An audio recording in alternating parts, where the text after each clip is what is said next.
আসসালামু আলাইকুম, welcome back to my channel তবাশিরদার চ্যানেল থেকে। আমি তবাশিরদার আম্মু বলছিলাম। আজকে নতুন একটি রেসিপি আপনাদের সামনে নিয়ে হাজির হলাম। আসলে আমার এই অসুস্থ শরীর নিয়ে খুবই ইলিশ মাছ খেতে ইচ্ছে করছিল, তাই আমি আমার হাজব্যান্ডকে ইলিশ মাছ আনতে বলায় একদিন খেতে চেয়েছি আর কি। আর আমার হাজব্যান্ড এই মাছটা নিয়ে আসে, তো আমি সেটাকে আজকে বেগুন দিয়ে সুন্দর করে রান্না করে নেব। আর বেগুন দিয়ে ইলিশ মাছ রান্না খেতে আমার খুবই পছন্দ। আর মেন কথা হচ্ছে ইলিশ মাছটা যেমনই হোক না কেন, যেটা দিয়ে আপনি রান্না করবেন সেটা দিয়ে খেতেই কিন্তু ভালো লাগবে।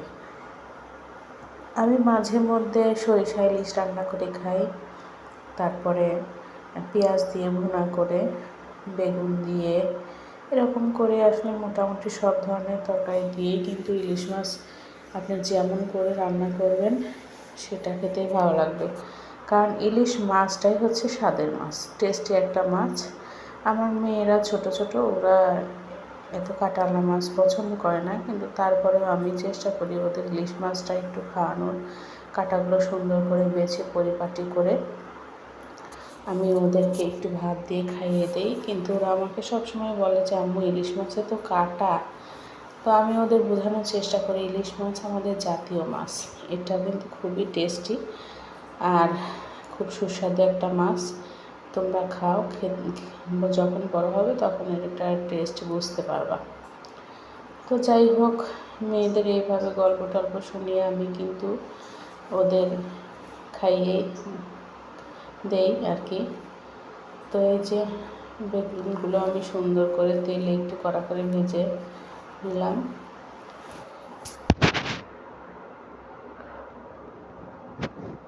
তারপরে কিছু গোটা কালো জিরা দিয়ে দিয়েছি, কাঁচামরিচ দিয়ে দিলাম,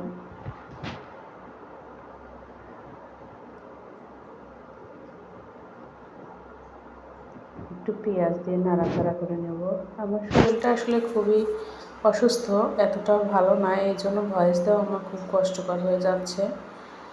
তো এই যে এখানে একটু পানি দিয়ে দিলাম, তারপরে হলুদের গুঁড়ো, সব মশলা টশলা এক এক করে আমি দিয়ে এটাকে একটু সুন্দর করে কষিয়ে নেব।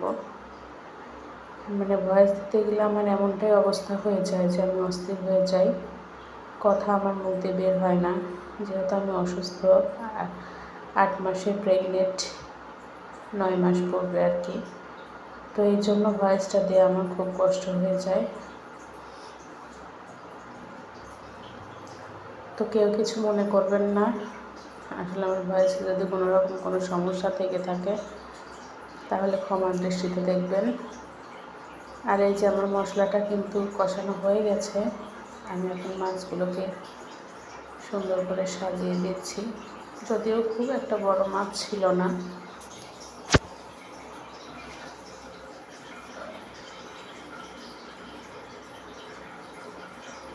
ভয়েস দিতে গেলে আমার নানান রকমের সমস্যা হয়ে যায়, অনেক ধরনের সমস্যার সম্মুখীন হয়ে পড়ি, এজন্য ভয়েসটা আমার এরকম হয়, দম বন্ধ হয়ে আসে। আসলে বোঝেনি তো প্রেগনেন্ট অবস্থায় একটা গর্ভবতী মায়ের কী অবস্থা হয়, কী হাল হয়।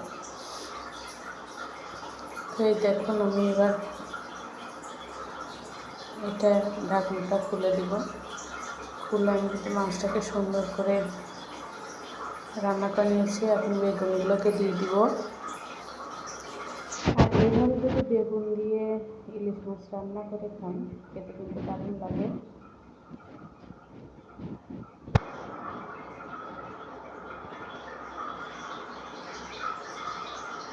এগুলো দিয়ে একটু সুন্দর করে পরিবেশন করে নাড়াচাড়া করে একটু গুছিয়ে নিব।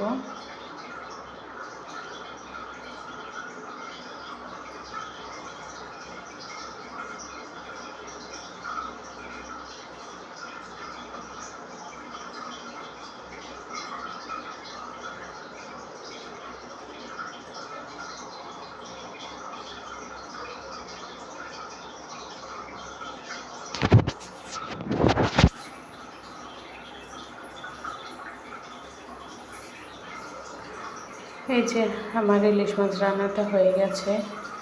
আর এভাবে একটু রান্না করে খেয়ে দেখবেন, আপনাদের কিন্তু ভালো লাগবে। আমি এভাবেই রান্না করি, আমারও ভালো লাগে, আমার পরিবারের সবার কাছেই খেতে ভালো লাগে।